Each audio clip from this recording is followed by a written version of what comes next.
Okay, like where's the plot to that though? Like what does the two factory workers have to You do have with the to watch jellyfish? it. You have to watch it. Not if it's Find out. anything like this movie.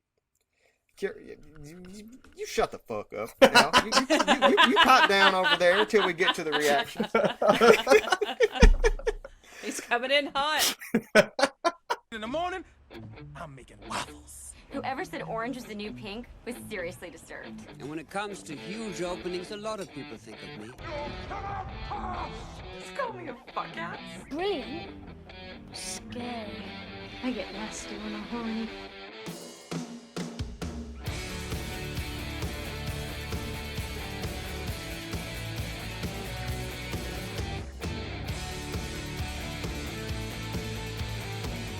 Welcome to another 2001 movie podcast, a show exploring movies released during the first year of a chaotic century. Today we're visiting The Ghost in the Machine. I'm Josh. I'm Allison. And I'm Slate. Before we get our spook on, I think this week I'd like to talk about some unseen terrors in our own life or that surround our lives. What's something that scares you guys or concerns you guys that maybe isn't inherently scary or spooky, but, you know, is an existential fear, something that creates some anxiety for you that maybe doesn't, you know, feel like it should, but maybe bring some peril to you. Let's just get right off on a light note here. I honestly have a hard time thinking of something that's not, I guess, inherently scary, but maybe the best thing that I get very freaked out by that a lot of people love is thinking about space. When I really start to think about It's a good one.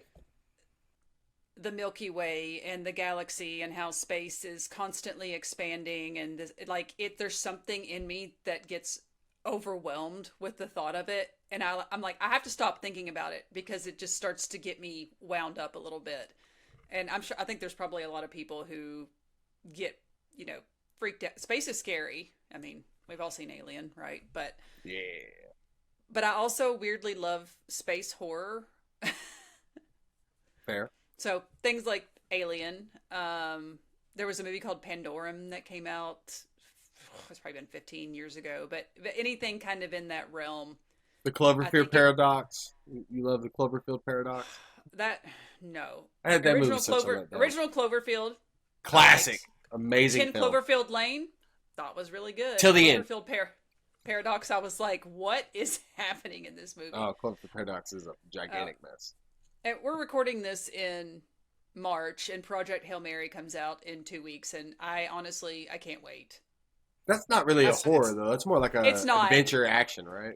It's not, but I read the book, and reading about his journey and what that means, and I don't want to spoil anything, but how he gets there, I found it very upsetting, even though the book is really actually lighthearted, and it's really about friendship more so than space terror, but... Well, there's something, I do think space inherently does feel... There's wonder, but there is that sense of, it's lonely.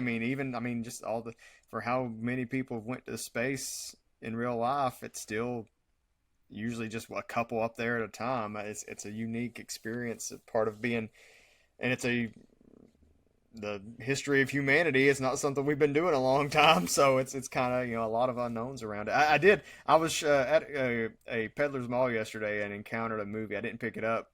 Called Supernova. Have you ever seen that, either of you guys? No, but one of my favorite podcasts is doing the one that makes fun of bad movies. They're doing it this week. Nice. So I was reading about it. Yeah. Because it's supposed to be like I just picked it up and read it, and Angela Bassett's one of the headliners in it, if I remember right, and it apparently was terrible, critically panned, but it was like, it sounded very Alien-esque, like the blurb on the back of the DVD. So, but. I didn't take a swing on it. But Event Horizon, I love that movie. Ooh, yeah. Whew. Yeah. Nice. That's a great choice right there. What's scaring you over there, Slate? Well, much like Allison, my first thought on this was like, man, this is a really tough question. I don't feel like I have really any major irrational fears or anything that that stood out. And And the first thing that I kind of went through was my traumatizing experience with the film Arachnophobia and how I still hate spiders to this day. Like, and don't get me wrong, like I'm not like ultimately like super terrified of spiders that like if one's in the house, I'm gonna like burn the house down. I might joke that I'm gonna burn the house down, but I have no problem stepping on a spider. Like, but if a spider like crawls on me or something, you're gonna get probably eek, and I'm gonna have the heebie-jeebies for a second until I get it off of me and kill it. But honestly, the more I thought about it, I think the thing that probably fits us better and is more of a better topic for me is as a father, it's time.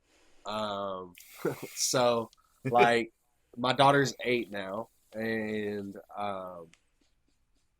we have such a close, strong bond, and it's crazy to think that, like, I see pictures from like when she was like a newborn and when she was like 3 years old, and it's just amazing to me that like time has flown as fast as it already has, and like I know that probably by the time she's 14 or 15 or 16, like the version of her that is such a daddy's girl that wants to like be around me all the time and do everything that I want to do, that when she's a teenager it's probably going to go away, and that is going to crush me. And so like knowing that I'm already halfway there is terrifying to me. And they say when they get older, maybe when she gets in her mid 20s or in her 30s, it comes back around, I guess. But I'm dreading the teenage years. I'm terrified of the day that like dad's not fun anymore and he's just a weird old guy that pays my bills. So That's very valid. Yeah, I share that one. Have you seen that Bob Odenkirk clip that goes around a little bit about? no. It's really good. You have to check it out. I might cut it in here for the listeners. Who are you jealous of? Anybody who's still got little kids at home growing up. Oh. Yeah, there's no question I knew what I was doing when I had kids growing up. Yeah. I was being a dad. I mean, that was my job. And Yeah. I didn't have to ask myself, what am I doing here? What am I doing? How can I be a part of this world? How can I be meaningful today? Yeah. I didn't have to ask that question because the fucking answer is pick up everything between here and the door. Yeah, that's right. And make sure they get to school and have a laugh with them. Yeah. And, Oh. life was, I understood my purpose. Best answer. It gets asked, who do you envy? Like who are the people you envy most? And he talks about, it's like, because I share the same fear with Jason, and he says something like people who have young kids, like who, that get to do all that stuff, and with, kind of the way you talked about it there. Yeah, I feel you, man. For sure. It's every hug, it's like, okay, how many more of these have I got, Yeah. And that kind of tied to that, I really fear. So I'm, a big sports person. All of us are sports people on this call. We all like, especially basketball around here, but we all have various different degrees of interest and different things we like. And I really worry a lot, maybe not irrationally, but probably more than I should, about what is everything I like follow in terms of these things that I enjoy that take up a big chunk of my, like things that I watch. Like most evenings, if I'm not watching a movie for this show or a movie just in general, when everyone else is sitting in bed, I'm watching a basketball game or a baseball game or a football game or something. I actually not mean baseball games. I don't watch a lot of baseball games. Slate's watching baseball games. I'm watching baseball right now. World Baseball Classic, USA, Mexico. Let's go. Come on. But I worry, especially about college stuff, like all the forces, but even like down to high school levels. Like I just see how people treat. It's less the sports and the players and more like the people around them. And how is like my relationship going to change with it as like Jason gets older, and if he cares about sports and if he's into them? Because I've seen it from the angle of like the third party observer, like who kind of just gets to be the neutral person watching the crazies be crazy. And I constantly often worry about, I don't want to become that fucking person who's like spending thousands and thousands of dollars to go support like the youth sports industrial complex and all this stuff. But I can't promise that I won't be if he really wants to play soccer. And like that's like all his friends love it, you know, and it's just one of those things that I feel very strongly about.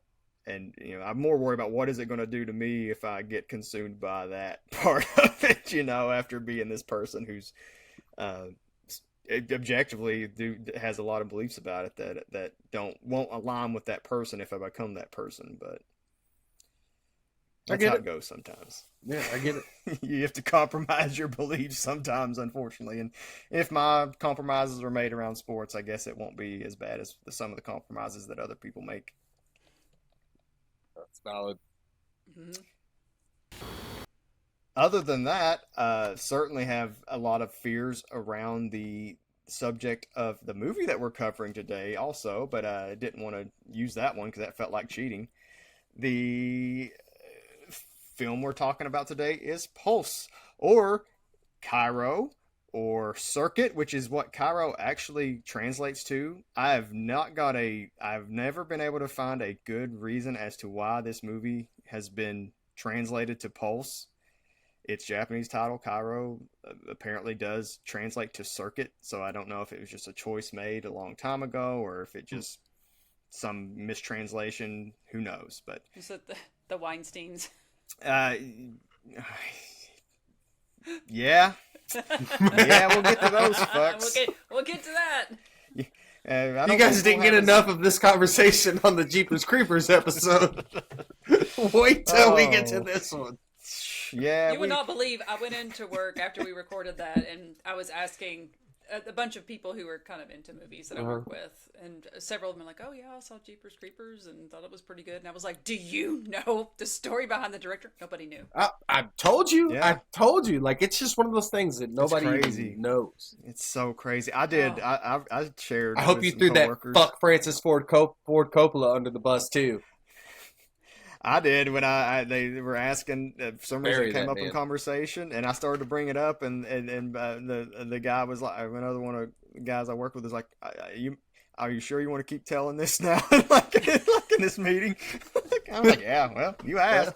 Yeah. So, here you go. And then Francis Ford Coppola comes out of nowhere and starts, caping for the guy. Okay. Bankrolling this dude. Okay, we're getting sidetracked. Sorry. Yeah. Check out that episode, though, guys. It's awesome. Yes. Yeah. Pulse was my final selection of our draft and the first wildcard selection in our draft. And if I'm remembering right, it's the first wildcard movie that we've covered on the show, which is fun.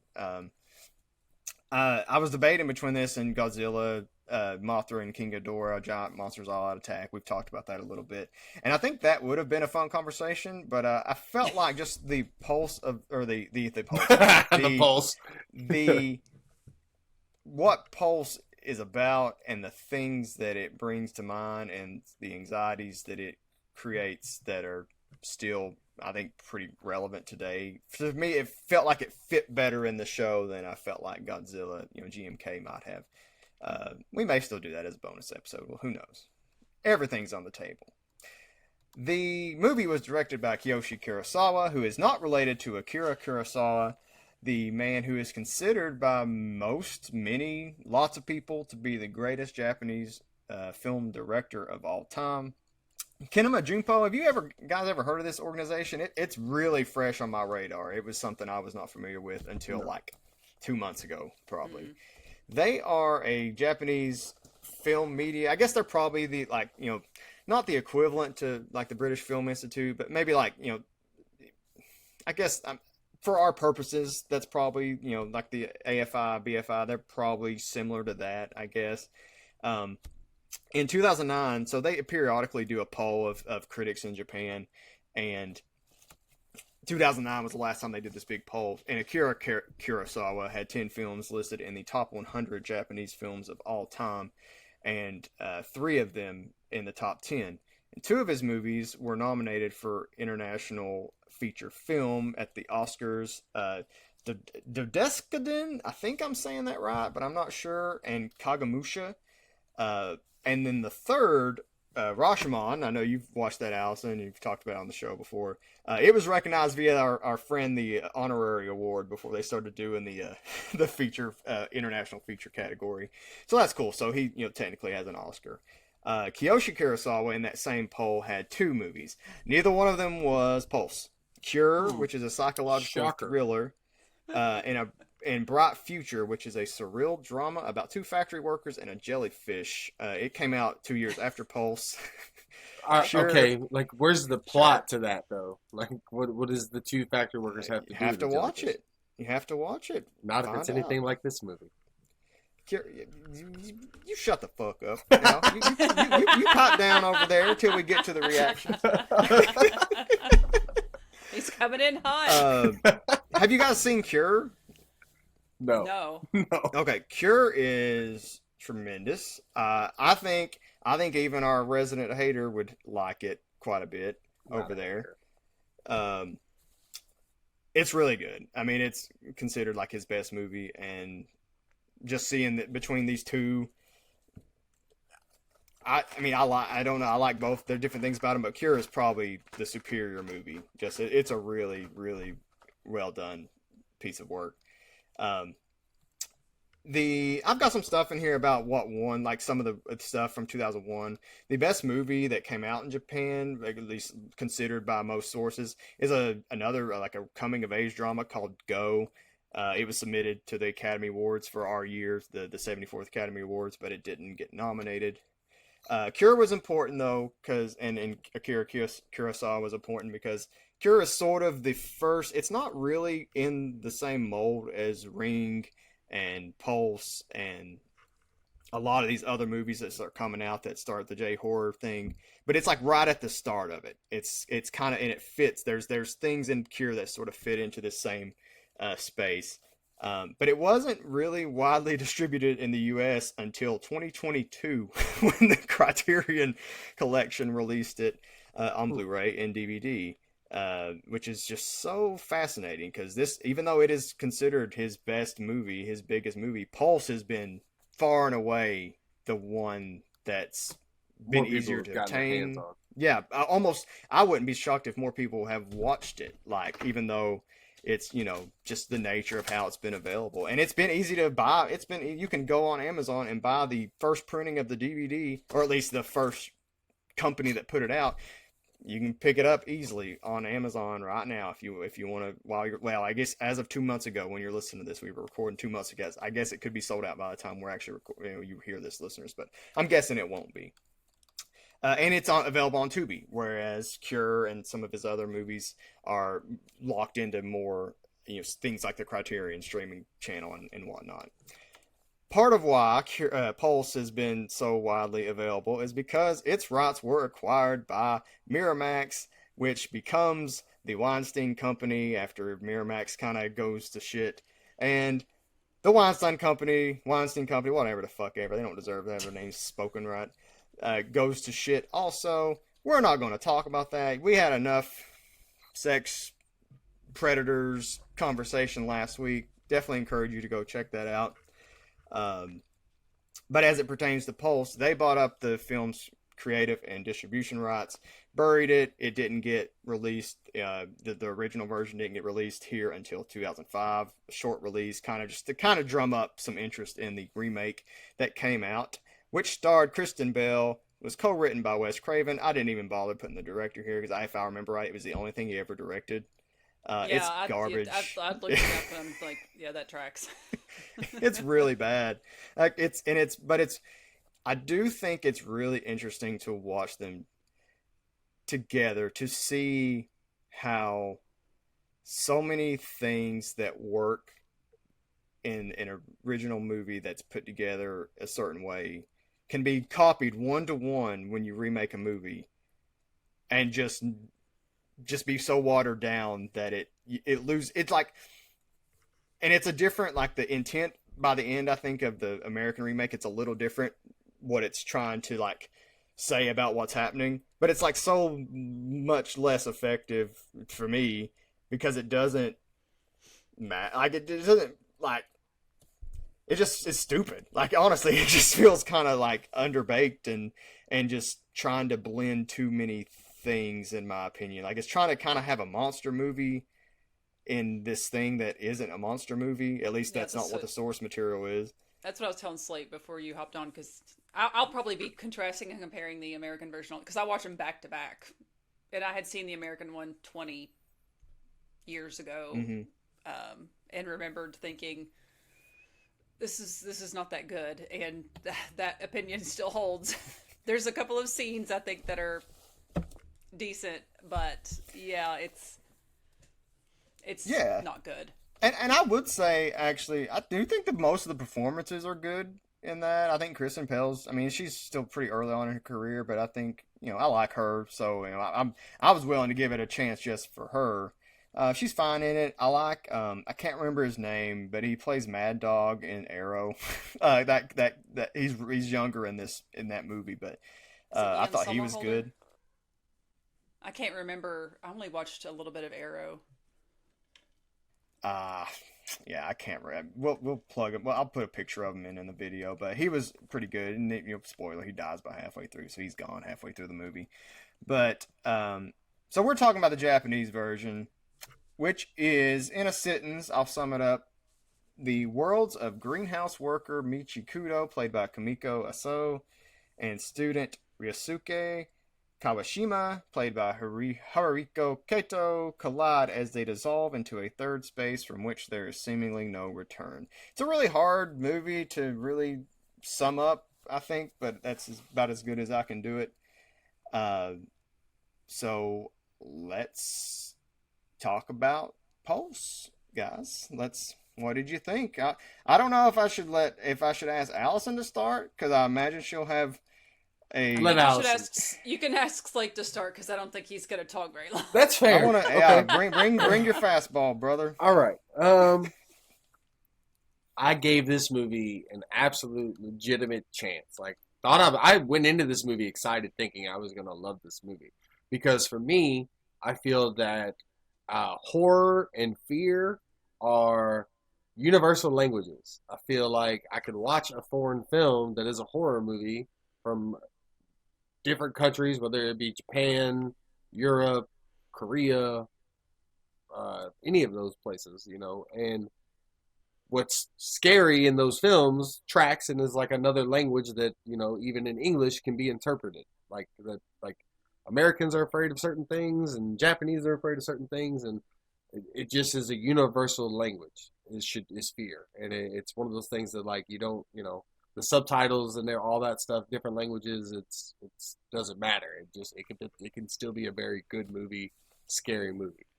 I planned on watching the American version of Pulse after watching the Japanese version of Pulse. It took me 2 weeks and 4 tries to finish this film. This film is the most dreadful movie I've ever watched. And I don't mean dreadful as in, like, god awful. I mean, the tone of the movie is so fucking dreadful that after 30 minutes, it felt like I'd been watching for an hour and a half. I was like, oh my God. And I would turn it off and have to do something else and revisit. Like, I couldn't even start back over. I had to just keep picking up the pieces where I left off, because I could, like, if I'd have sat there for the whole 2 hours to watch it, it'd have felt like I'd have been there for a full week. It's a movie that I didn't find anything in it to really be scary. So that didn't track for me. Some of the concepts in it were interesting, but I don't think that the execution was always there for me.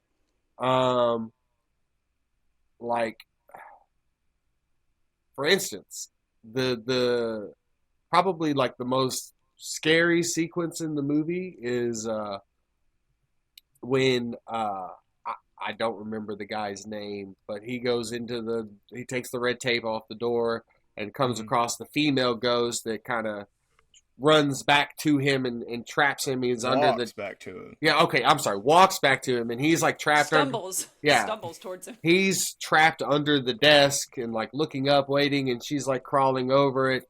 Like that is supposed to be like just this huge, scary, creepy thing, and the whole time I was like, this is not like this is when I felt. I'm gonna interject there because I'm actually agree with some of the things you're saying. This is But when I as you're felt that watching this is when I felt the fear wasn't universal. Well, I would say there's a debate about whether this should be called a horror movie or not. Okay. And especially if you're coming at it from like our point of view, like the things we've grown up and watched, I think it's closer to a drama than a horror movie. To me, it felt more like a drama than a horror. It did. Yeah. But it also, I'm just fascinated to hear you talk about that scene in particular because I've watched this movie 3 times. And obviously know the second 2 times that's coming. Mm-hmm. And like that to me is like disturbing. It's like more disturbing than like a lot of things that I've seen in recent horror movies, like the last 5 or 10 years that I've watched. Like the way that she like is walking, and like is, you know, we'll talk about it, but I think there's a lot of under there in terms of like and a lot of it goes back to like what ghosts sort of are. Sure. In terms of like how they typically are portrayed in Japanese movies versus, you know, what we're used to. So I'm just interested. I just found it because unnerving is the word. Yeah, it's unnerving. See, for me, I didn't find it disturbing or uncomfortable, unnerving. I just was like, I don't know. Like I just felt like it was just like a great opportunity to create that for me, and it felt like the first time I felt disconnected from a different type of horror. Like I felt like people when this movie came out in Japan were probably like clutching themselves in theaters, terrified, and I just didn't feel it. And that was where like I disconnected, and that was like the first thing that I was like, man, like is this like I've never felt that with a foreign horror film before, and like usually I can, even if it doesn't scare me, I can be like I can see how that was scary or why people, and I never could get there with this film. Other things that it bothered me about it, and it's not necessarily this film's fault because it came before them, but this film to me feels a lot like Smile, in the sense that like, you know, one person sees somebody commit suicide and then all of a sudden now they're starting to commit suicide, and somehow that chain gets broken, and it's not really ever explained in the movie to me. I don't know. It's weird. And then so it feels like Smile, and it also feels like It Follows. Those are 2 horror movies that I absolutely fucking hate. And so with this movie being a lot like those movies is probably another reason why I didn't care for this movie. God, I love It Follows. Oh, I hated it. Absolutely hated it. Yeah, I think it's really good too. I think it's one of the best horror movies that's come out in like the last 20 years. Well, that explains why you guys like it and I don't. But ultimately, man, like, no, I legitimately was really excited for this movie, and I tried, and it felt really long. It like, if the director... It is, the one thing I will say as my biggest criticism of it, I think it's an incredibly effective movie at what it's doing. I think it could have been incredibly effective if it had been 30 minutes shorter too. Like I think I think it's way too long. Yeah, and I think it feels even longer because of how just dreadful it is. Like the whole, like if I'll give the director this, he set the tone and it never changes. There's not one bit of lightheartedness or happiness in this movie. On that note, because Cure is like almost exactly the same length, and it feels like it's moving, even though there's a lot of similarities in terms of like how he stages scenes and the pacing. Like and even Cure, it moves along at kind of a similar pace in terms of the story that's unfolding. But I never ever felt like as I was watching it that, man, this is kind of dragging along. Whereas with Pulse, every time, you know, I felt that way. Yeah, so I'll leave you kind of with these last few thoughts that why it doesn't work for me, and then I'll let you guys go. But for me, the problems that I had with it is that it felt like, okay, one, they're like, I guess, working on a movie, it feels like at the beginning, and they're waiting on this file to come back to do this thing that they're some kind of video editing. To me, I kind of took it as maybe they're like working on a film or a commercial or something. I don't know. It's something for, I think it's something for the greenhouse business. Yeah, like maybe a commercial for the Maybe it could have been a commercial. Yeah. Yeah. So, but the floppy disk thing is kind of where the first thing happens, and you get the first suicide or death, however, whatever you want to call it. And I felt like they were going to kind of keep going through, like trying to figure out where this file came from, and the file was going to be like the main thing that's the root of the evil, and they never really kind of did that. They just kind of pass it through different computer things, and I don't know, like maybe Japanese computers and the obviously like they were more technologically advanced than we were. But I feel like in an American film they're explaining like, oh, I found we are like, much more plot. There's not the plot. The plot is hard in this movie. The plot, you have to like do a lot of your own interpretations and just kind of hoping that what you're thinking there like was not. So the plot was a struggle for me, especially with the diagram of the dots that are floating around, and if one gets close to the other, then that one dies, and you're kind of thinking, all right, one of those is human, one of those is a ghost, and then obviously the ghosts disappear at certain times. So it feels like that's the rule of the movie. And then when the main character determines that's the rule of the movie, and he's in the forbidden room, he touches the fucking ghost, and he doesn't disappear. So like I just felt like the rules are bendable, whatever. I don't know. The plot just never really. It just felt like it was just far too open for interpretation and not enough definition to it.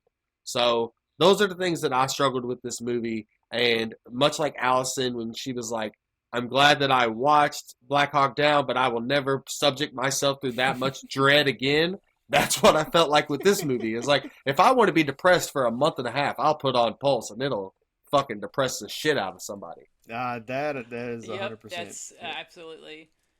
I have some conflicting feelings about this movie because I think the subject is so interesting, but it doesn't quite hit the mark for me. I mean, I was reading a little bit about the backstory, and there's the concept of, I hope I'm pronouncing this correctly, but hikikomori, which is self-isolation, and apparently that was such a really big issue amongst Japanese youth, especially at the time, and that's what this movie is sort of commenting on, that everyone is withdrawing into their computers and thinking that they're being social that way, but they're really just almost becoming addicted to being in isolation and kind of wasting away, I guess, for lack of a better term. And on that level, I get it.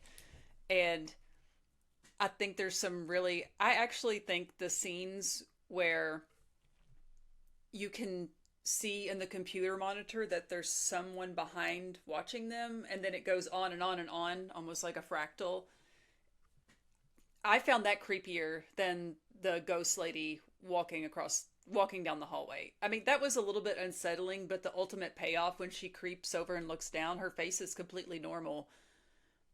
And not that the American version copies that same scene, except of course when the woman looks over, it's like a demon face, and I was like, well, that didn't work for me either. And it's like way shorter in the American version too. It's like everything that happens in that scene in the Japanese version, which the American happens in like is 90 seconds. minutes, and this is 2 hours, so they've done some trimming.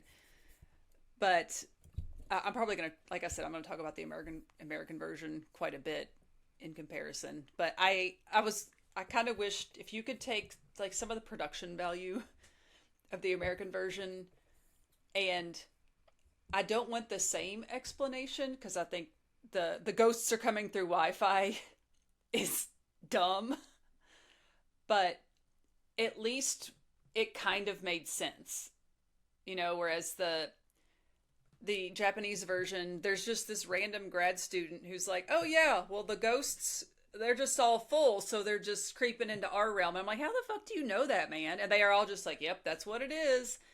How about that? And, how about hey, you see that ghost in the library? Just that's what, yeah. Go catch him. Jumped on. I was like, and he's like, hey, see that ghost over there? Yeah. Oh yeah. Why don't you go try to catch him? I was like, does this happen all the time? Is this normal? What is going on? There's a lot of stuff that is completely not explained that I found frustrating. And when I was reading about it, Entertainment Weekly's review said something along the lines of, one, you might die of anticipation watching this movie, which I will agree with. There's a lot of build up for some stuff, and Nothing happens.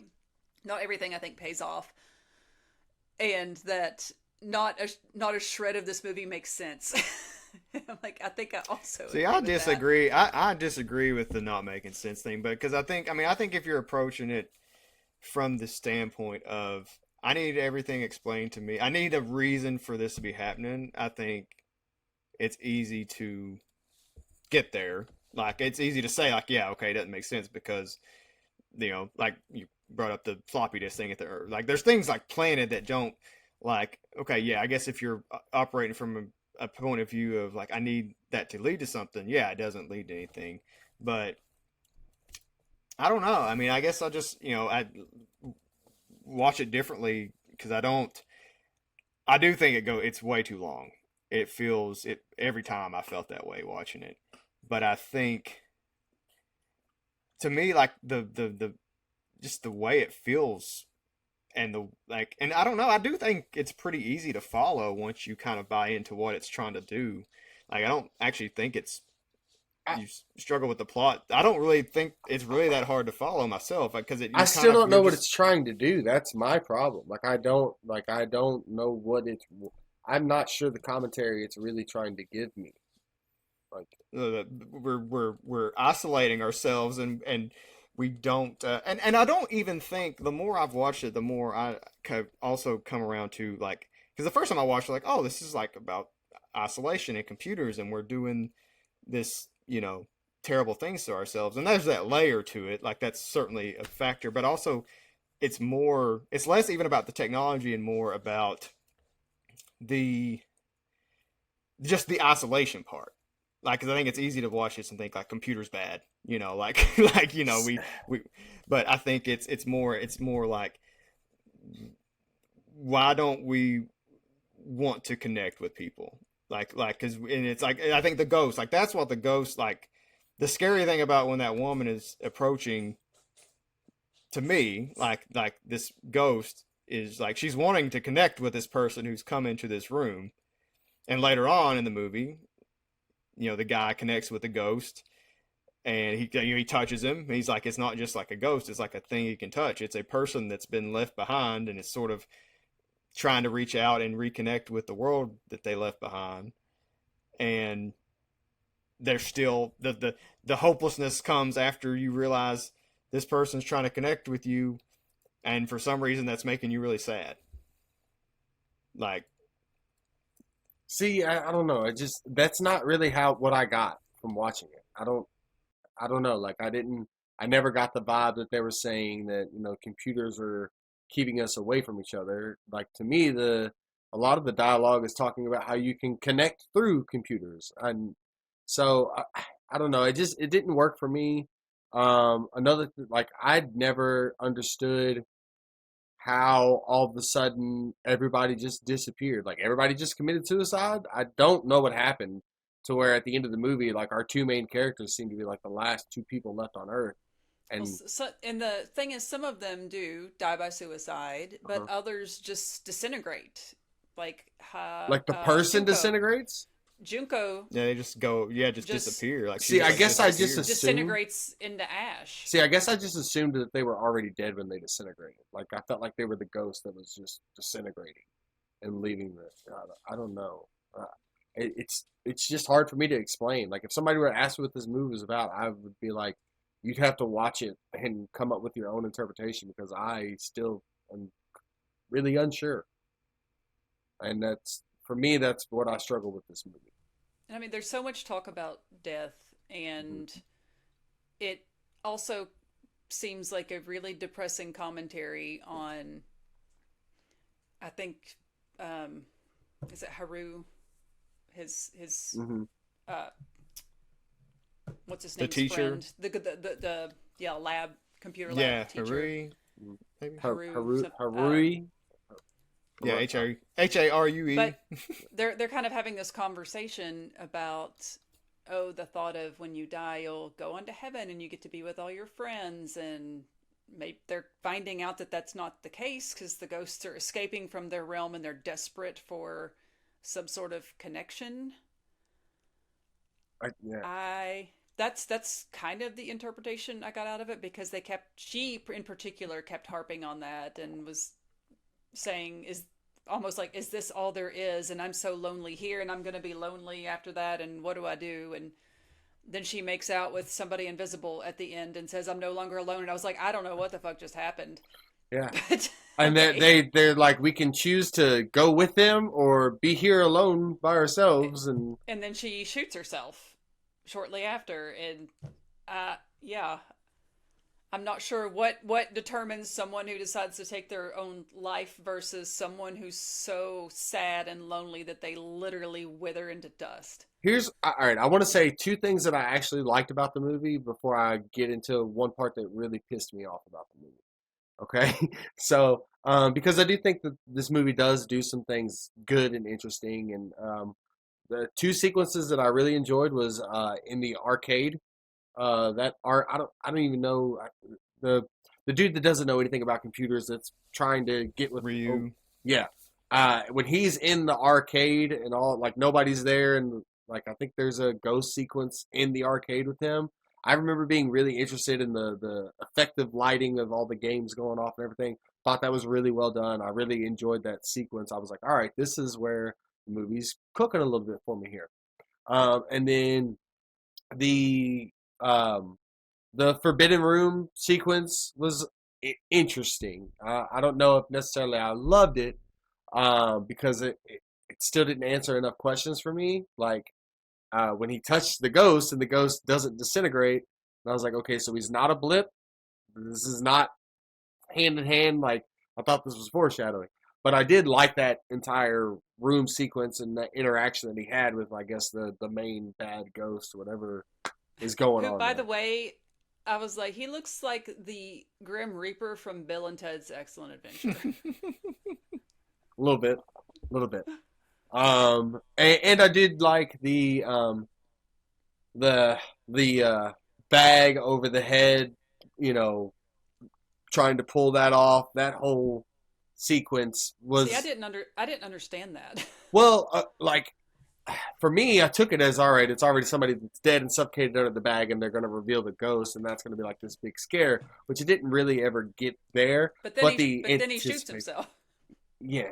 Um, the anticipation of it was really cool, though. I did like the build up to it. Like that was one where I was like, all right, I can see where this is like, oh, like this is, and I thought that was, I thought that like the amount of suicide that happens in this movie was alarming for a Japanese film. You know, like I kind of just didn't think that they would show people shooting themselves and falling straight off a building like that. I thought that was a risky move for the director to go with, but Well, that's sort of the part of the whole thing is this was a point where suicide rate in the country was like really, really really on the high. rise.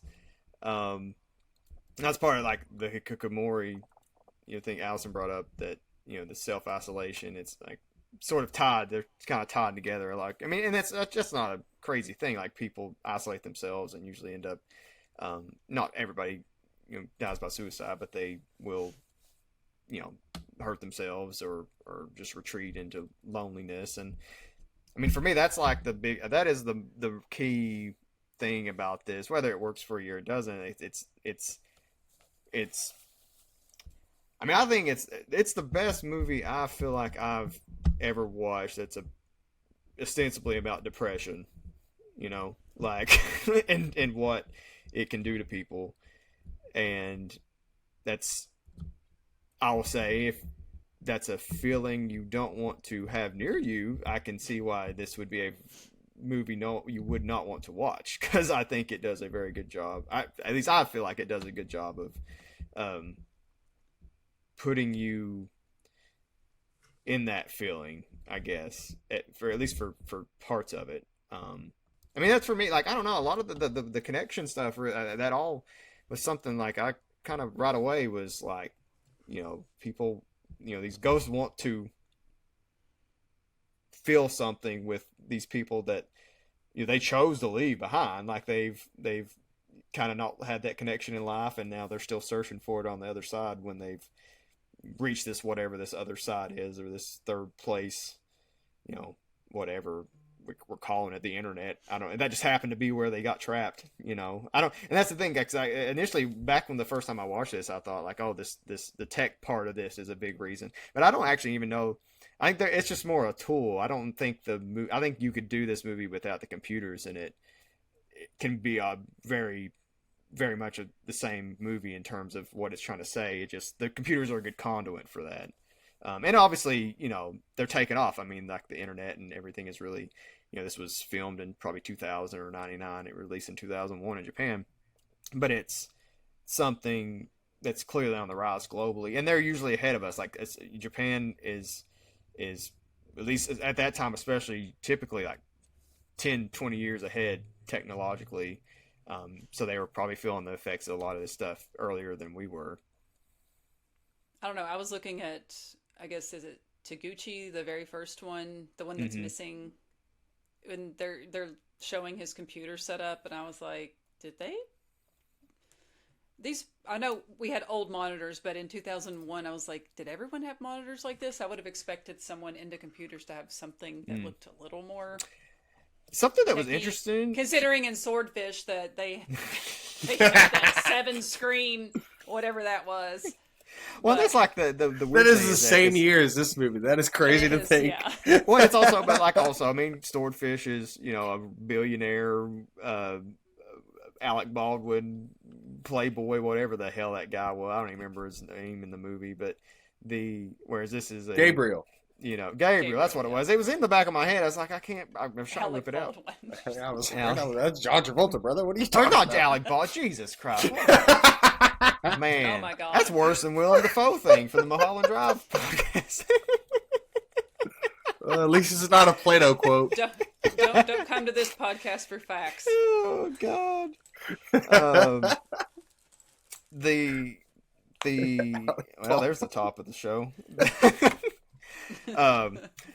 But whereas this is like a teenager, or a young adult, whatever, in an apartment in Japan. So I assume they got different degrees of wealth, but yeah, it is. And I do like that about this and a lot of the movies we watch. I mean, Swordfish is kind of an exception to this.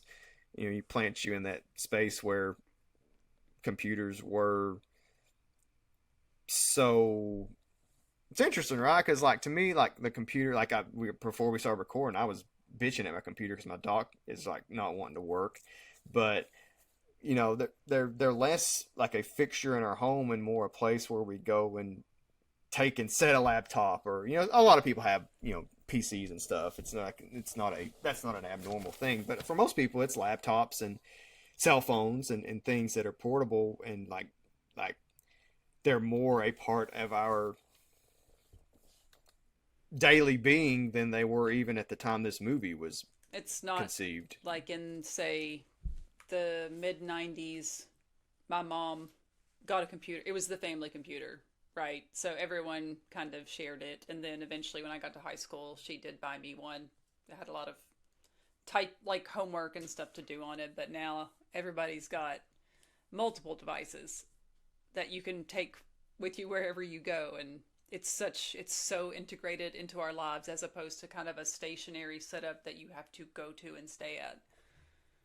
And it's interesting because like we talk a lot about technology in the sense of it's isolating us, it's doing these things that aren't good for us, but at least like the main perpetrator of that, the cell phone, it is something we just hold and we can take with it. We can be mobile, we can go places with it, we can be around other people with it. Whereas at this time, this movie is making this commentary it's trying to make about isolation, and it is like you have to go put yourself in this room and sit in front of this machine to engage with it at this time. And this doesn't last long. I mean, it's 6 years later the iPhone comes out, so it's crazy to think about that change happening that quickly, but also I think the effects of like again, I think you could do this movie over again and be able to do it with cell phones and have sort of the same effect, because there's people that just sit and scroll on their screens at home too.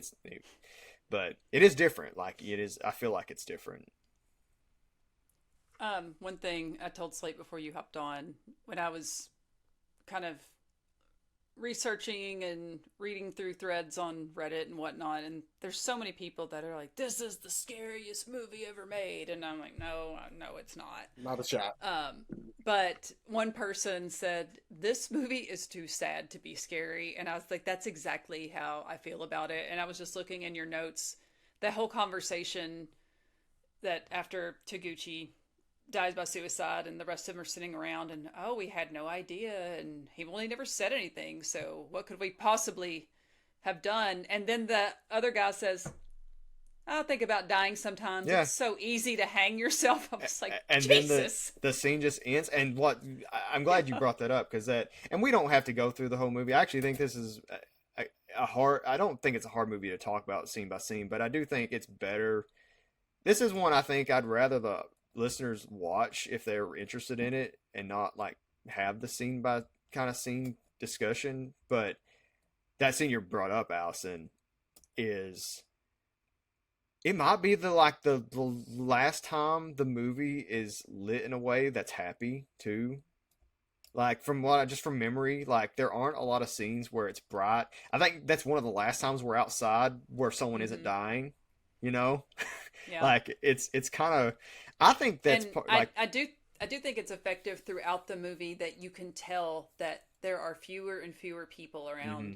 I think someone does comment on it, but it's interesting that it's not that they're not concerned, but it's more like, I don't know, people just keep disappearing. Yeah, it just happened and we weren't aware of it. And I think that's part of the commentary too, is like there's things happening around us that happen and we acknowledge them sort of in passing and then just kind of go about our days. And I think it's you don't realize the effect it's having on you until it's too late. In the case of this, because the world appears to be ending at the end of this movie. Spoilers, but it's the window. I did want to bring up the windows. I made a note of all, like early on in the movie, there are so many shots. It takes a long time before you see a shot in this movie where it's not shot through a window or there aren't windows present. And I think that's interesting. And that's something that's kind of, I think it's a sort of a hallmark of him. I noticed that in Cure. It's not as prevalent as I noticed it here, but I think windows are something that Kiyoshi Kurosawa has an interest in terms of framing scenes. And on those same lines, so they use the red tape in the Japanese version. When he goes in the Forbidden Room that first time, there's a bunch of, I think it's covering a window, because you see a bunch of it on the wall, and I couldn't quite tell what it was, but I thought it was a window that was being covered up, and then the doors are being taped from the outside, and it's people are trying to trap the ghosts inside, right?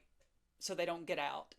And the American version, it's the opposite. People are using the red tape. They're covering all of their windows. They're taping up their doors, and the one guy, he's like, any tiny little hole, it's got to be airtight. And I was like, well, that doesn't make sense, because you're going to die of oxygen starvation at some point. And also, how are you going to go get food or water? So why did we choose to do it this way? I mean, and as far as the American version, so Americans don't need oxygen to their brain. I mean, come on. Well, you probably don't want it after watching that movie, but there is an explanation for everything in the American version. It's kind of what it's sort of tied to, like just some guy made a computer program that let a bunch of... He says we're expanding broadband. So basically he was saying we are trying to improve Wi-Fi, and they find a frequency that they didn't know existed, and whoopsie daisy, it's the frequency that the ghosts live on, I guess, or enters their realm, and that's how they're getting through. And they are monsters inherently. They have to personify.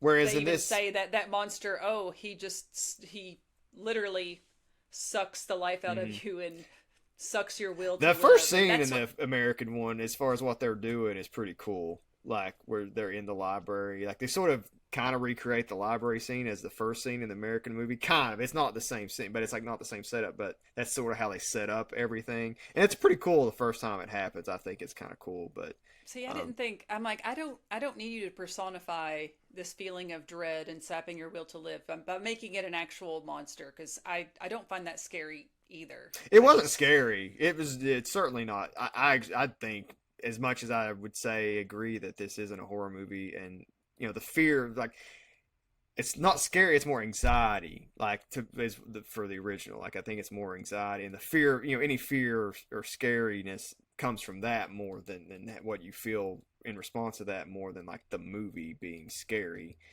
and the unnervingness. Whereas the American one is, I think, trying to be scary, but it's so just schlocky that it's kind of just paint by numbers. Kind of typical.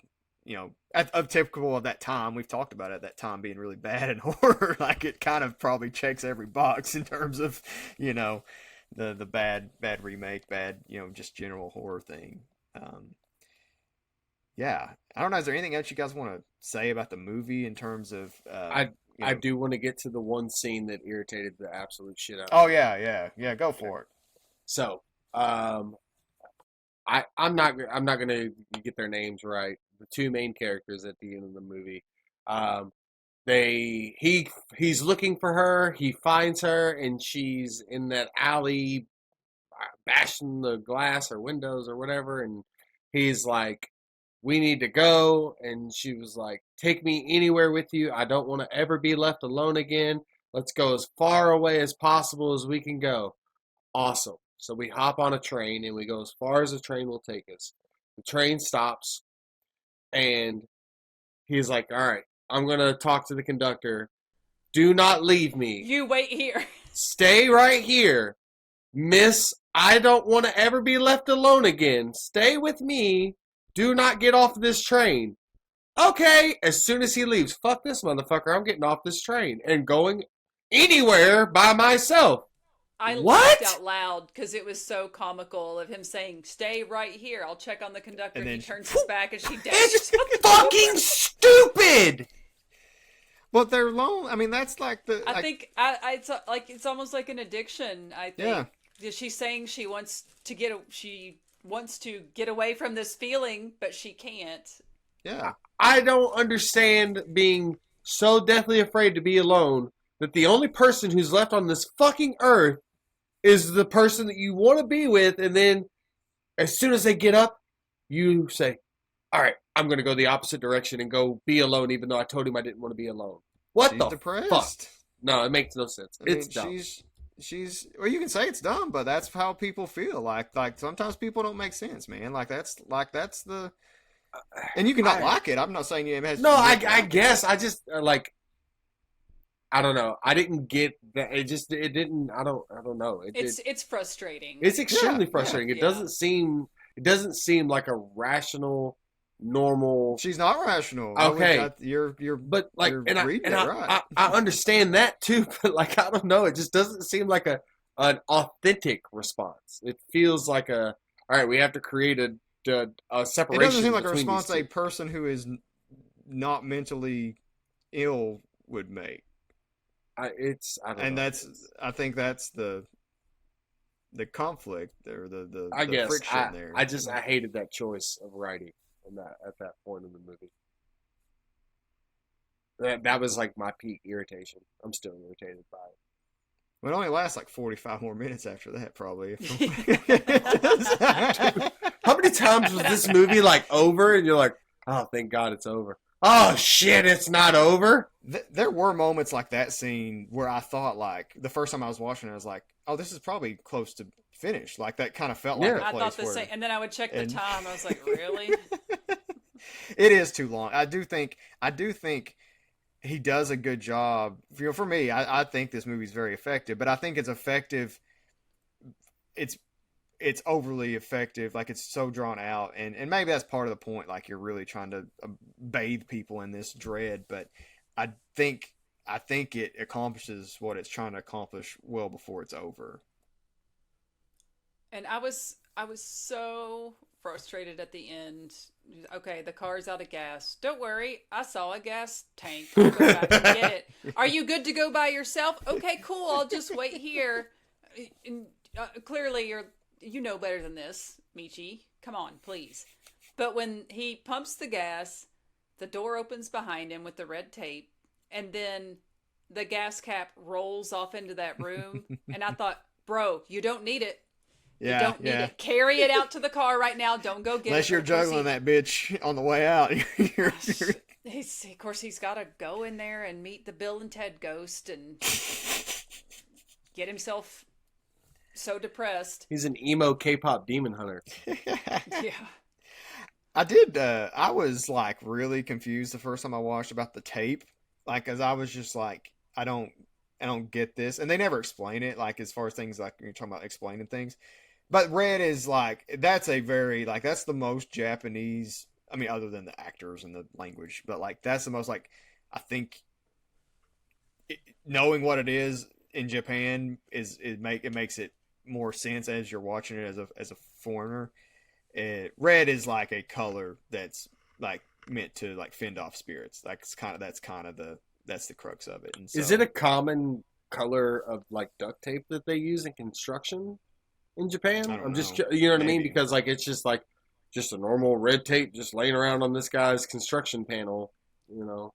Yeah, I don't know. Gaff tape comes in all kinds of colors. Yeah, but so like, I've for got instance, red gaff tape. like for instance, you know, like in America, you more likely to see like blue tape or gray duct tape. Or like, you know, blue tape for like painting or what, like I used to red buy white tape duct is tape a not lot. something that's common that you. So I like the aesthetic of it. What is that? I used to buy white duct tape a lot just because I liked the Are way. you duct tape racist, Josh?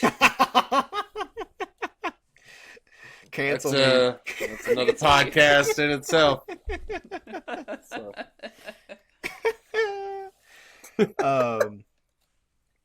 Yeah, and it kind of, I mean, the movie, yeah, it's sad. It is a very sad movie, and not sad in the way that some of the movies we've talked about are sad and really depressing, but it's, I don't know, it just, to me, it is a very authentic, I mean, as authentic as something can be with ghosts in it, kind of way of portraying that feeling and of depression, anxiety, and being alone in a way that I think is, it's, to me, it feels more real than a lot of movies play it as and try to portray it as, and even though it's obviously a supernatural sort of bent to it.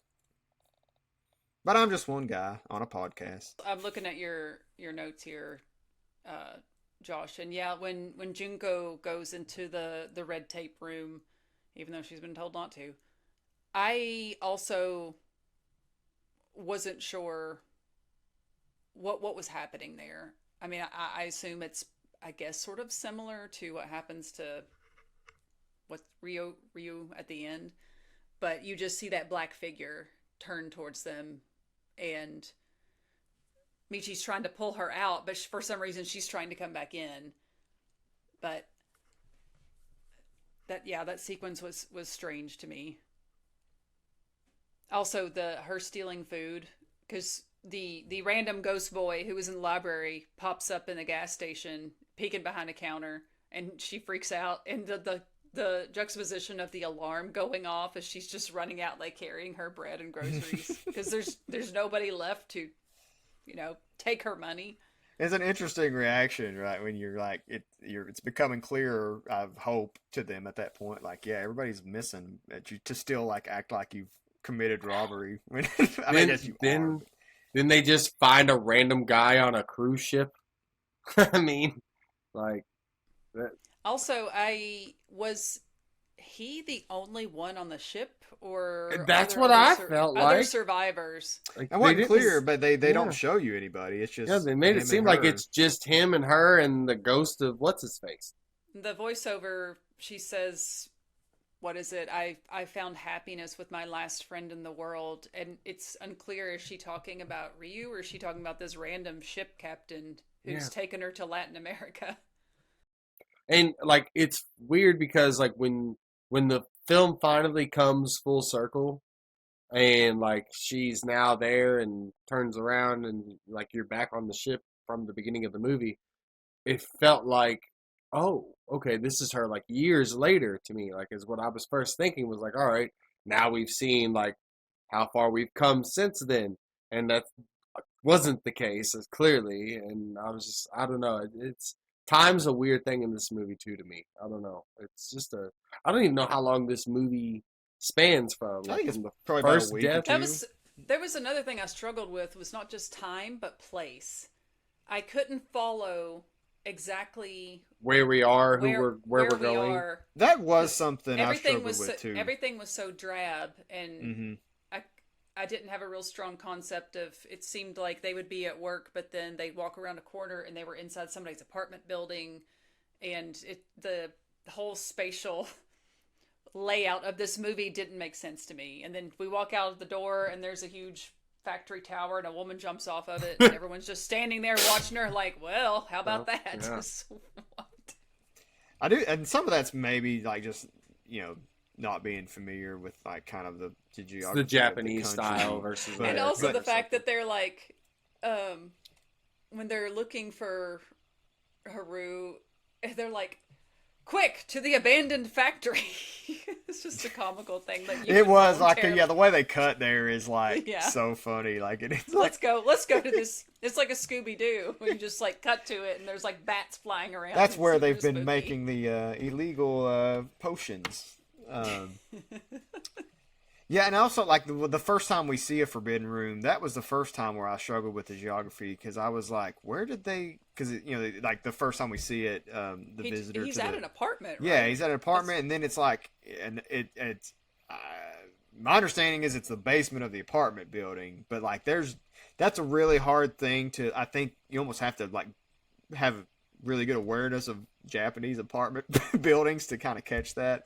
And again, we're watching this as people who are not Japanese, didn't grow up in Japan, so I think maybe that's a little easier to understand if you're from there or more familiar with construction there and whatnot. But yeah, yeah, I don't know. I like this movie. We'll talk more about it as we get towards the end, unless you guys have anything else you want to say, right here before we get into the special goodies. I think I've said everything I can say about this film.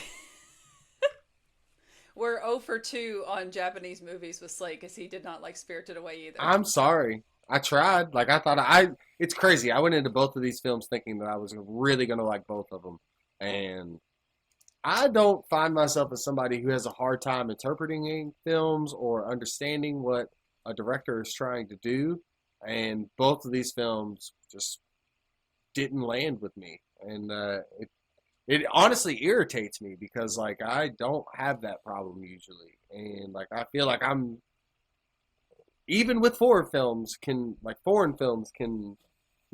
catch the nuance of them and the storytelling and get what it is and understand the dynamics and the rules of these characters and the storyline and the plot. And both of these films just felt like dead fish laid in my lap, where I'm just like, all right, what do I do with this? like, okay, you seen the Amanda Show where she's like, knock, knock, who's there? Dead fish who? I'm gonna hit you in the face with a dead fish. It just plops him. That's me. I just got slapped with a gigantic fucking frozen fish, and now I don't know what to do. All right. Did not see the Amanda Show reference dropping during Cure, but or during Paul's. Jesus, I can't even remember what fucking movie we're talking about now. I can't help you with Spirited Away. That one I can't defend you on. But I mean, this is I won't say divisive movie, but it's not like I'm looking. I failed to bring it up earlier, so it had it's 76% tomato score on Rotten Tomatoes, but that's only with 54 reviews, and a lot of those are old. I mean, it's kind of. It is well reviewed elsewhere, but 60% with 10,000 ratings on the user score. So I mean, it's something that I think it's not hit or miss for most people, but it is it's probably something that there's a lot of people in the boat you're in. I think probably. Sure. Sorry, Josh. It's fine. It's just a movie. Oh, I think I you said shut the fuck up earlier when I said I dislike You this did. movie. You did say You took that. so much offense to it. Slate hates it. I find it interesting, but misses the. I would describe it as like a solid like B minus, and Josh really likes it, so we got all three tiers here. I think we actually probably did a good job of representing the consensus probably on this one. Oddly enough, Who would have thought the podunk Eastern Kentucky is most of us likes the Japanese film out of all of us. All right. Speaking of Japanese movies, let's talk some more. I wanted to talk this week in our bonus feature about. So we've talked a lot about the remake of Pulse during this conversation. If you want to subject yourself to that movie, feel free. It's on. Is it on Tubi, Allison? Pulse? That's how I watched it, I think. But it's at least free on Prime. As of recording. Yeah, I think it's on Prime. I watched both of these on my friend's Plex. Yeah, I think they're both available. I read through some combination of Pulse and Jesus, Prime and Tubi. My God, I wish this movie was called fucking Circuit. It'd be easier for me to remember say the name. He called it Cure. Now he's called it Prime Pulse. The brainworms are coming after me. This movie discombobulates you guys. I'm telling you. RFK's brainworms. Oh, coming for you. I want to read this. Start out just reading from. I found a good article from something called the Rikumo Journal, which is a blog for a lifestyle brand, Japanese lifestyle brand based out of Philadelphia. So take that for what it's worth. But it's a fairly good blog talking about Japanese horror. Japanese horror is deeply rooted in the folk tales from their culture, similar to how Grimm's Brothers and other fairy tales are the inspiration for some American and European horror. And a lot of it's driven by Shintoism and the mythology surrounding that. We talked about some of this when we talked about Spirited Away, about the the creatures in the spirit world and that thing. There's a lot of overlap in terms of that conversation.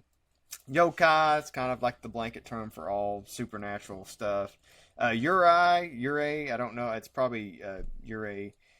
That's kind of what the ghosts are. That's like technically the ghosts in this movie are Yurei. Like they're just what we think of as ghosts in America. That's their term for it. Oni, that's like demons, the really bad demons. Kitsunes, that's probably something that most people listening have heard of. It's like a fox spirit that shape shifts and they're like kind of witchy. And a few others I've listed in the show notes if you want to read about it. Something cool I learned about while researching for this topic was a man named Lafcadio Hearn, an Irish-born immigrant who worked for the Cincinnati Enquirer, which isn't too far from here. I've got a lot of buddies who've worked there and have passed through there. They fired him for marrying a black woman, so not great. When was this? It was the 1860s. It was like right around or right after the Civil War was fought. So, yeah, not good. They tried to hire him back because he was working for a rival. This is kind of funny. He was working for a rival newspaper in Cincinnati, and they ended up syndicating his columns still. So he was at the Enquirer. So they tried to eventually hire him back. And he and this woman eventually divorced a few years later. But he was still like a really big champion for black civil rights and trying to document their culture through his reporting. So it wasn't anything like he didn't suddenly become like MAGA or anything. He moved to New Orleans in the late 1870s and then to the West Indies and the Caribbean before he lands in Japan, where he moved in 1890 and spent the rest of his life. He died in the early 1900s, whatever, 1900s, or whatever we're going to call those. But he really got into their folklore and started documenting a lot of this stuff for English-speaking audiences for the first time. In his book, Kwaidan, Stories and Studies of Strange Things, which was published like literally months before he died, is kind of like a really big foundational text that for Japanese horror films. Like it's kind of like the launch pad for so much of what happens in Japanese horror cinema, which is really weird. Like you kind of said Irish immigrant. Yeah. Yeah. It's really fascinating the way that sort of circled around. Jigoku, also known as The Sinners of Hell, is the most regarded film from a director called Nobuo Nakagawa.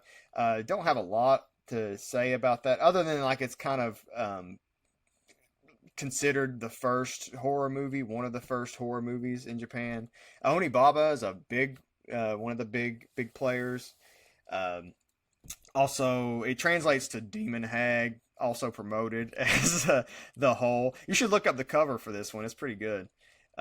Guillermo del Toro named a character in Pacific Rim Onibaba after this movie, and he's had great things to say about it over the course of his career. And that's director Kenito Shinodo's. He directed that, and he also directed Kuroneko, which is another significant early Japanese movie. Both of those are in the Criterion Collection, I believe. As is Kwaidan, which was directed by Masaki Kobayashi, best known for the epic war trilogy, The Human Condition, and Harry Carey.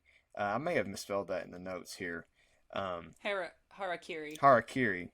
Are you sure? I was going to say, did you just name that after the famous Chicago Cubs announcer, Harry Carey? Yeah, Harry Carey. I believe that's how it's pronounced, is Harry Carey. I've always heard it pronounced Harry Carey. It's spelled Harakiri. But we can and a one we and a two. We watched Harakiri in my film class, and I believe he pronounced it Harakiri. Okay, we'll go with Harakiri because that's phonetically how it is spelled. There's only one Harry Carey I know of. There's only one Harry Carey. Man, I brought the same level of effort my fucking computer doc brought tonight. Those are, so we've talked a little bit about different rankings and lists as we've went through the show, but something that's happened recently that's kind of interesting on Letterboxd, which is, it's a cinephile focus app, but it's got a lot of active users, and they recently, just at the time of recording, redid so they used to do a top 200, and they did a big revamp and expanded it to basically a top 500 to kind of be more reflective of like as much as they could be reflective of. And then they divided up into other lists, so the top 500 list is like movies that have 25,000 or more ratings from all users. And then like there's an underseen list, which is like other movies that like have fewer than that, but like, yeah, there's like really big movies on the underseen list. But on that top 500 list, kind of the official list, Harakiri and The Human Condition Part 3 are the number 1 and number 2 movies, best reviewed movies of all time on that list, which is fairly interesting because they were directed by, again, Masaki Kobayashi, and it's interesting because like he's considered a big director, but Akira Kurosawa is the one that kind of comes to mind for most people as the one that's kind of thrown out there as the best director. And so it's interesting that and he has like 3 movies in the top on this same list, so it's not crazy, he's not like crazy far behind, but it's interesting that this other guy has the top 2. The 12 Angry Men's the first American movie on that list, by the way. It's number 3, so if anybody was curious out there. So Kobayashi is someone who Kiyoshi Kurosawa cites as a big influence, so that's just another reason I wanted to bring him up. So fast forward a little bit, in the late 1990s, the term J-horror gets coined by, of course, a British distributor, Tartan Video. Why wouldn't it, just come out of nowhere? As part of its Asia Extreme DVD label, which is just like basically a way to, exotify, crazy Asian films or whatever, whatever language they were using to justify it at the time. And while it's kind of just shorthand for Japanese horror, that's kind of how it's used a lot of times now. It really, at the time, is more meant to describe movies like Pulse and Ring and The Grudge and Dark Water, One Missed Call. There's a lot of like these different movies that it's talking about.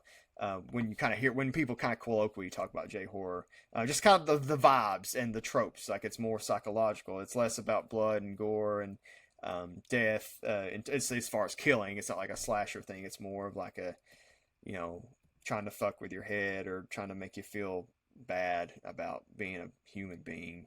Um, um, and it's kind of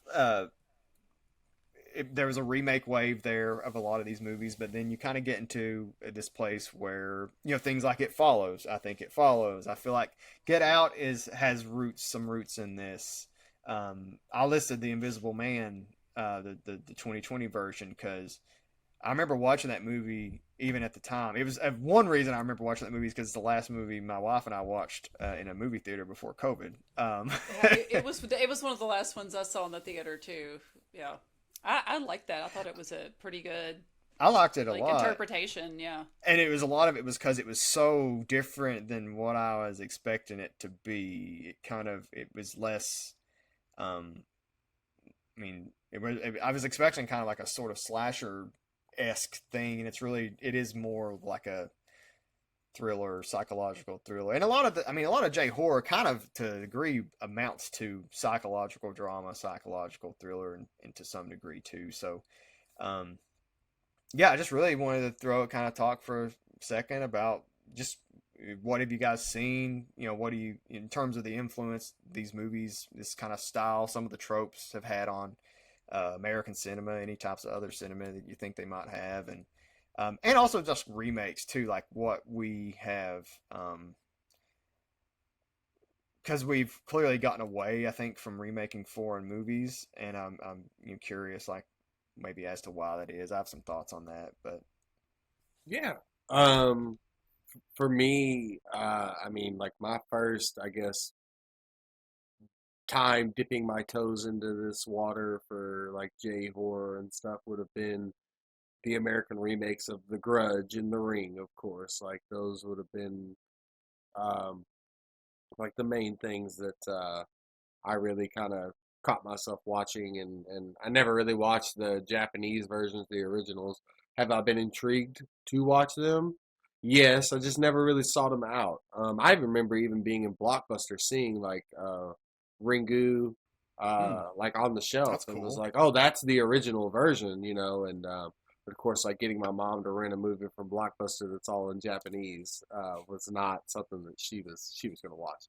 So I was interested in it. Definitely would like to watch those at some point. I watched the trailer. I'd never even watched the trailer because I've not seen it either. And I watched the trailer for Ringu the first time earlier today, and it's been a long time since I've seen the American version, but it was like kind of wild how creepy it was, even though kind of I know the gist of it. I know like what it's about. It's a really well put together trailer. Huh.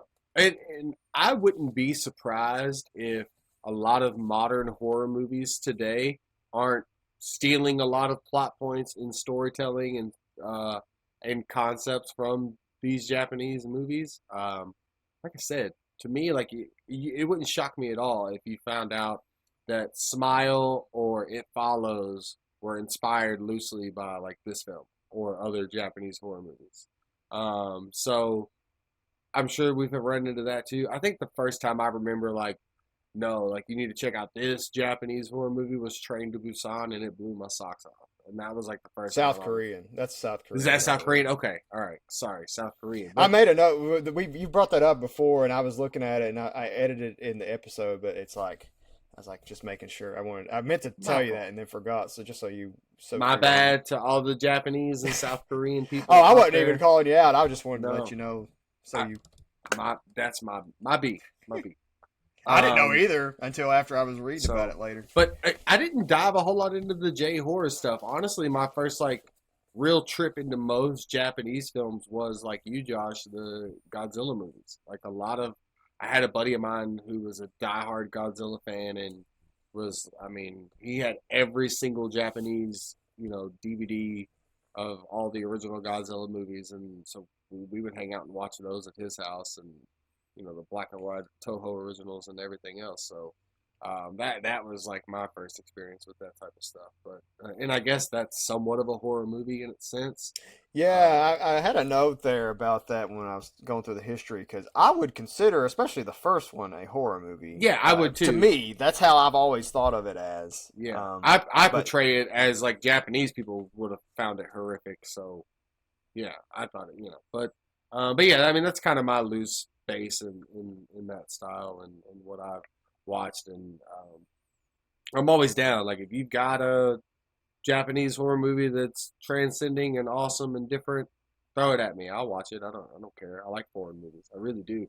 Regardless of what my opinion of the foreign movies on this podcast for the most part have been. Other than disliking the arguably the what was I the think best movie of all time. Yeah, allegedly. what was the I think on that same letterbox list, it's the highest. No Man's Land is great. I don't know what you 2001. guys are talking about. I didn't dislike No Man's Land. No Man's Land's fucking awesome. Yeah, we're talking about the cartoon one. Shrek is way better. Oh god. Oh god. So I don't know. I'm glad you're running that show. Me too. Oh.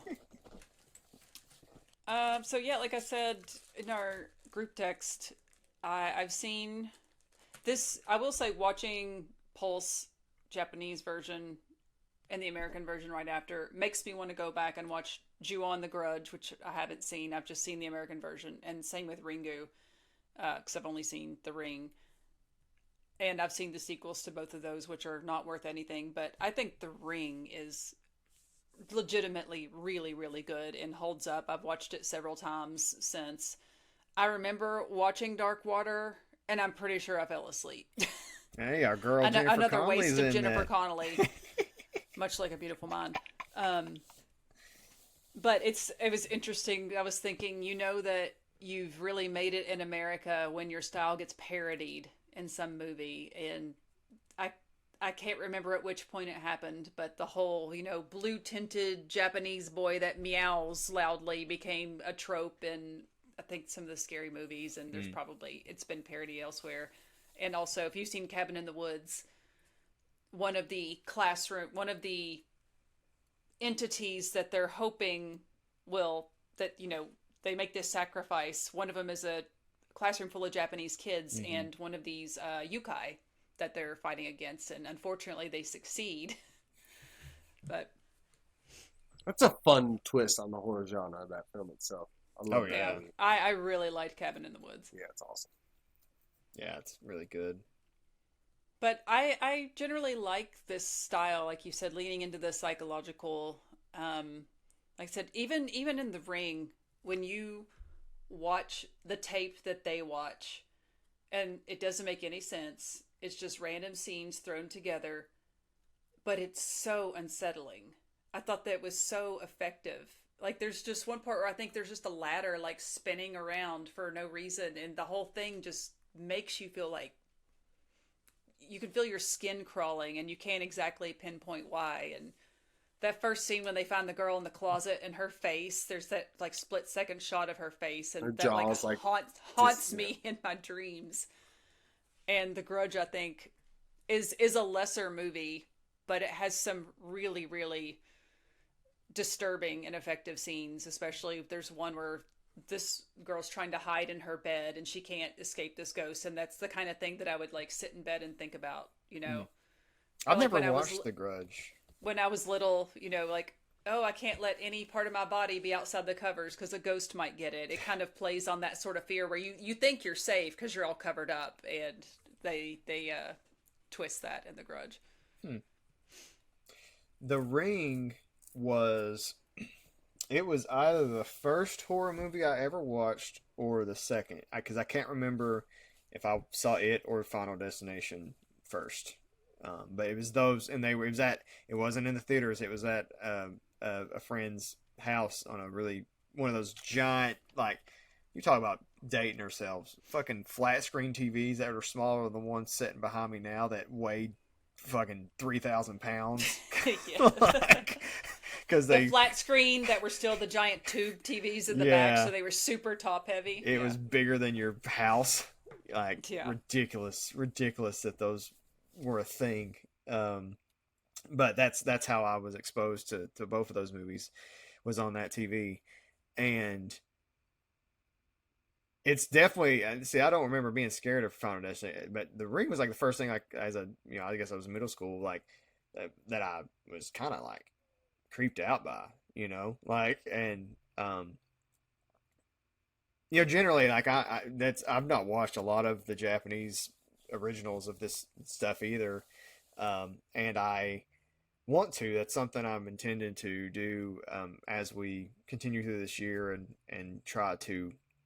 But once we get past the show too, I want to dive more into a lot of the things that the directors I like this guy, Kiyoshi Kurosawa. I want to watch a lot more of his stuff because I like this movie a lot, so maybe want to check out Cure, and I really love Cure. Actually, I think I would love to see what you both think of that movie, because I think it is. I think it's more tightly put together than this, and it's, despite being the same length, it doesn't have that same pacing kind of feeling that I think hung us all up.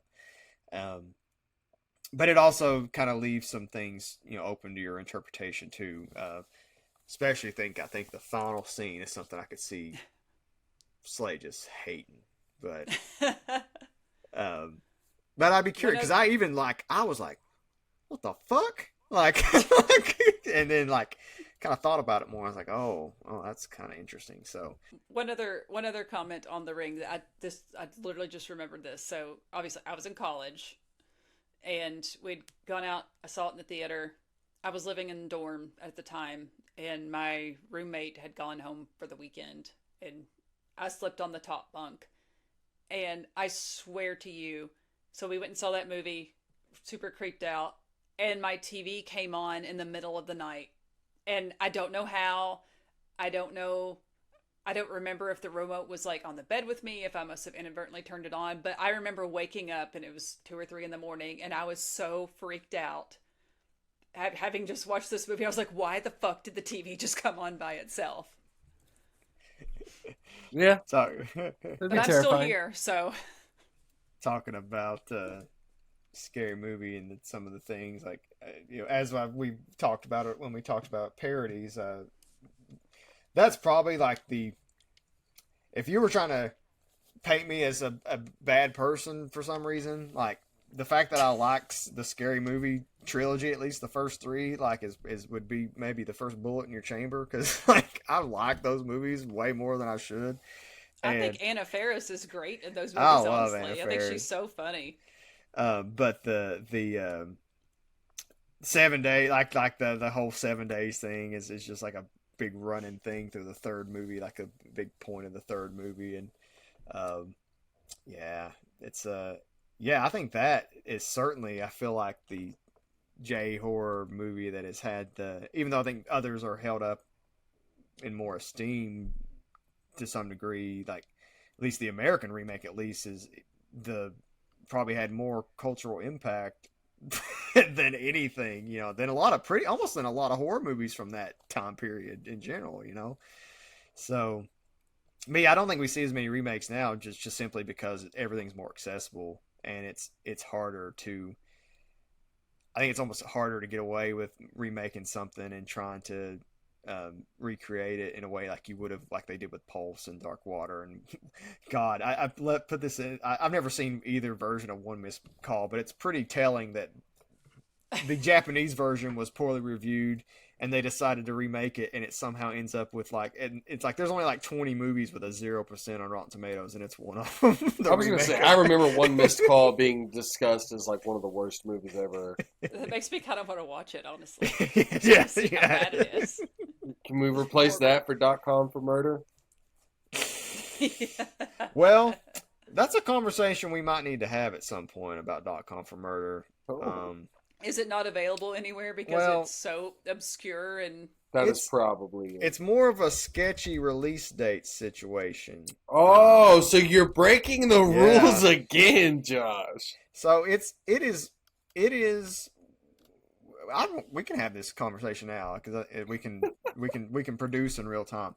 So it was released. It is marketed as a 2001 movie. It was.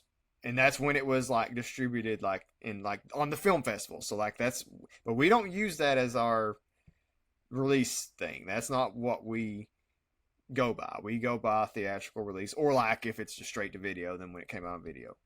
So it didn't come out until like 2003 in DVD, and that was like its first like real like wide release. So you're gonna have to call in a pinch hitter for we .com for murder. we might have to, as much as I mean, you know, I've been kind of excited about this I may movie. have to. Like, what I mean, would be it is the other marketed, option? Like it is like talked about as a 2001 movie and all, like when you read about it and like on IMDb and but there are cases where like we do go by like when it was distributed, like or in its home country, or like, you know, DVD. So technically, by how we've set up the show, it is not a 2001 movie. So It's. I mean, I would say it's okay to keep because it is such a bad movie, and we've built up this whole year to talk about it. We have talked about it, I think, in every episode. Like, that I'm okay with keeping it, but like if you weren't to keep it, what would be your IMDb? it would have to be score to another replace it? shitty movie because it was You'd on have the to go IMDb. through the old Yeah, I'd have to go through the less list. than 5 on IMDb. So, Right, yeah, we'll worry about that later. Let's just we'll worry keep about that .com later. for murder But for now. I mean, I'm inclined to keep it, but obviously I'm biased because I'm the one that would have to deal with picking a new movie. But yeah, it is not a remake, unfortunately, of anything. But yeah, if anyone wants to remake it, I bet we could make it even worse. So, Well, there was a horror movie called Fear.com. It's probably similar. there was. I forgot about that. Yeah. All right. Well, I'm even almost afraid to ask this question, but does this movie matter? Just get straight to it. I think it probably still matters quite a bit in Japan, given the subject matter, with that being such an issue. When I think about, I mean, when did Ringu come out? It was late 90s, right? So 98 or Ringu, 99, I don't recall. yeah, there were other Japanese, J horror movies that preceded this one that I think have a larger cultural impact here. Even the Japanese versions, and I would say Ringu and Ju-on are probably those two. This one feels like, oh, it's another one of these that comes after. I mean, I think like I said, I think it's an interesting concept. I think there's some really effective scenes in this movie, but ultimately I got frustrated by a lot of it, and I do think it's way too long. If you could just take some of the elements of the American version, like I said, production value, maybe even just the slightest explanation that sort of helps it all make sense, would have done a lot for me. But I don't know. I would have to say probably no, because I think there are other movies in this vein that have had much more of an impact. Yeah. For me, I don't know. Like I want to say no because like I don't think anything groundbreaking came from this. I don't like it doesn't seem to be. Well, I don't like. I don't know. Like I don't know. I don't like. This wasn't even the director's biggest film, right? We've talked at length that Cure is probably his most successful movie. It doesn't seem to be a jumping off point for the actors that are in this film, as like any of them like rose to Japanese superstardom based off of this movie. I don't remember Pulse being a movie that was like talked about when it came over as nearly as much as the other J horror movies. Well, part of that was our friends at the Weinstein Company. Okay, that's probably fair. And maybe so. But like I don't want to say that this movie doesn't matter, but I'm trying to find something that makes it stand out and matter, and I don't. So I feel like I'm gonna have to say no, even though like I want to find a reason why this movie does matter. But like the only way I can say that this movie matters is if you're looking for one of the most depressing movies you'll ever see that will legitimately affect your mood, bingo. Yeah, it's the feel bad movie of our year, 2001. Absolutely. And I've never felt like more depressed after a film than I did this one. and I think that's why it matters, because I think it is. I mean, I do think that's what it's trying to achieve, is it instill that feeling and sort of show this situation, or so this, society that is succumbing to that feeling, especially at that time at a greater rate than it had been, and but also just kind of what being alone does to all of us, and sort of the things we sit with. And I think for that, I don't think it just doesn't matter. I actually think in terms of movies that are, seeped in metaphor, um, Japanese movies, like obviously Godzilla is like it is the S tier, like this is about atomic weaponry, like like this is like there's no um, debating that. Um, I think this is to depression and to that feeling of isolation as Godzilla is to nuclear weapons. Like I think it's like that powerful in what it's trying to do, at least in what I feel like it's trying to do. Um, I think it's that good at it. So that's why I think it matters. Again, yeah, you shouldn't. Yeah, if you don't want to feel bad, don't watch this. 'Cause I don't think it's. I mean, I think it's really. I think it's incredibly. I think Kiyoshi Kurosawa is a really good director, because I feel like there are shots in this movie that I've never seen anywhere else, other than like Cure. Like he has a distinct style. He does a lot of cool tracking shots. Not as much in this, but he like there are tracking shots in this that are really cool.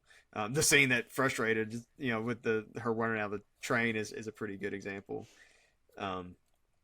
Yeah, so I think he has a distinct style about him too that for me works. I mean, I think it looks different, and also one thing I like too about I noticed this watching Cure and this and even with No Man's Land, I think it's partially like the tech they're working with, even though they are, especially in Japan, like technologically advanced, and it's not bad tech, but they're clearly still making these movies on film and using like probably older stock and things that make, like, just because like they're not in Hollywood, they're not like Hollywood's like the premier place to be, so they're probably using not lesser materials, but in some cases like older materials maybe. And I think it shows, and I think it is to the benefit of a lot of these movies coming out of other places at this time period, because you talked about with No Man's Land, it looks like it's kind of shot in the 70s. I don't think it feels like it was shot in the 70s, but it feels like it's older than it is.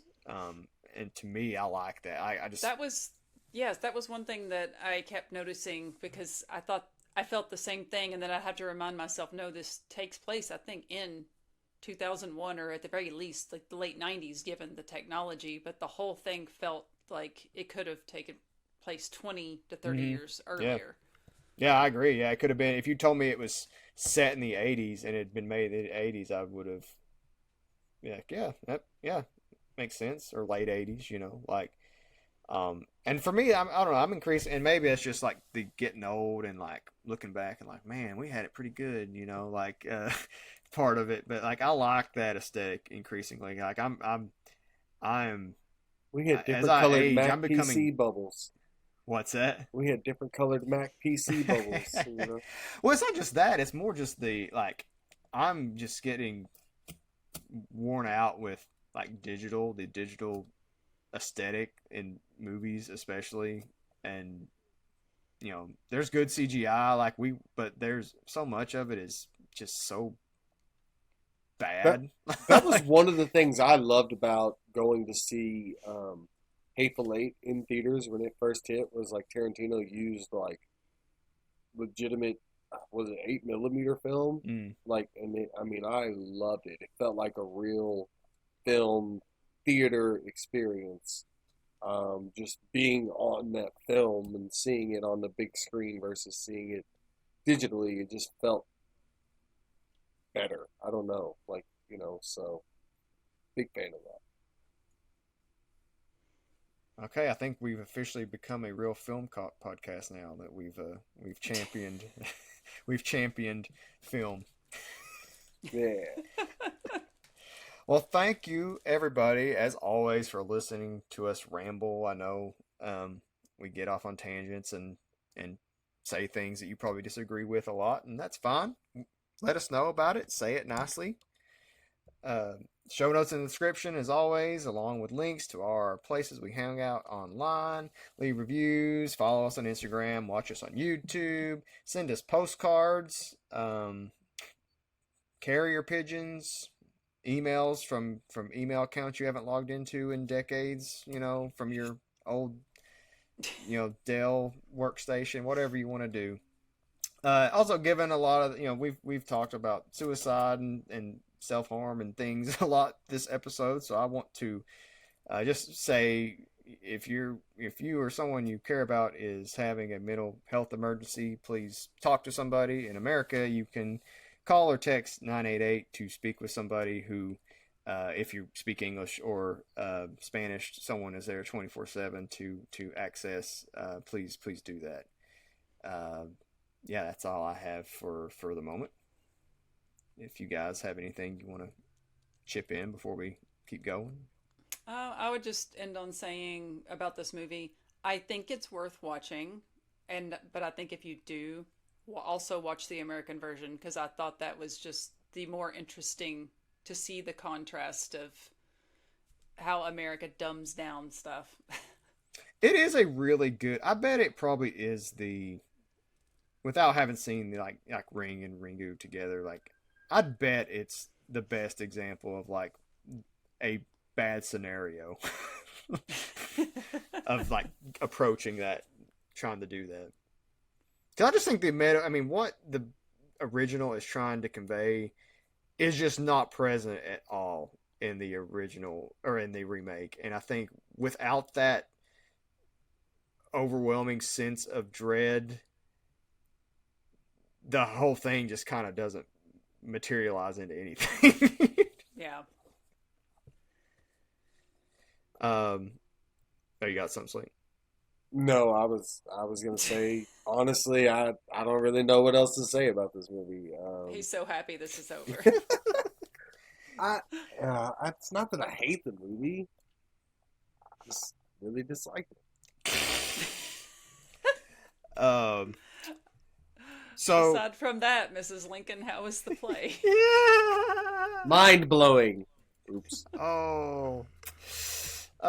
Too soon, Abe. So Allison's in charge of next week's episode. And, speaking of mind blowing, and we are going to stay in the realm of spirits. That's right. We get to revisit our girl Nicole Kidman in another stellar performance, along with two allergic to sunlight children, which I can relate to as someone who burns after 10 minutes in the sun. So, yeah, we are watching The Others from 2001. I just finished watching that earlier this week. A movie that I think is really great. I haven't seen it in a while, and I think it really gets overshadowed by The Sixth Sense, which came out, Absolutely. 2 years prior, but I feel like everyone just compares The Others to The Sixth Sense, and I think it deserves to stand on its own. Well, I wonder why.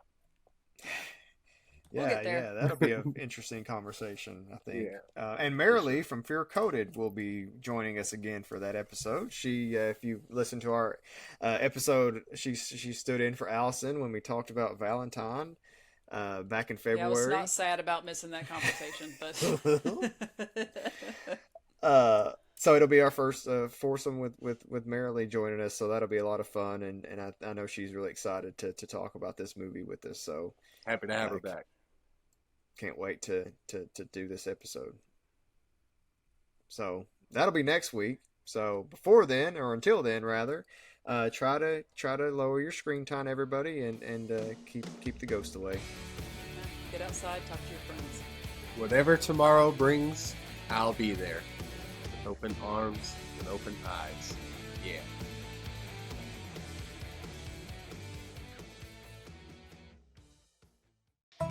It's time for a hillbilly moment.